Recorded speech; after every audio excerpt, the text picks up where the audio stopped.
Welcome to the Learning Pines YouTube. We hope this video helps. You'll begin by getting essentials out of the way quickly. Make sure your laptop is updated and on a stable Wi-Fi network because large sinks need bandwidth. Next, prepare your Apple ID credentials and enable two-factor authentication so Icloud trusts this device.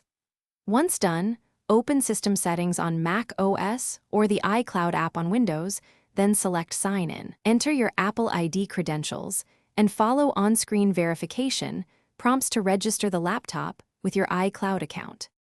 Once signed in, you'll choose what to sync and why that matters. Enable iCloud Drive for documents and photos to keep pictures current across devices. Make sure contacts and calendars are toggled so events and numbers stay synced. This prevents duplicates and drift. If your laptop has limited disk space, select Optimize Storage so originals remain in the cloud.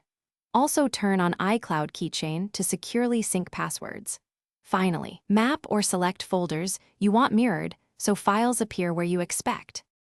Now finish by verifying that sync completed.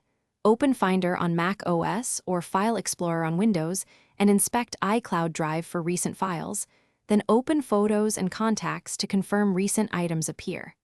Make sure sync shows as active in iCloud settings and allow time for large uploads. If everything looks good, enable automatic app and document syncing to keep things current. If you encounter a persistent sync failure, sign out of iCloud on the laptop, restart it, and sign back in to. Thanks for watching. Consider subscribing if we helped you.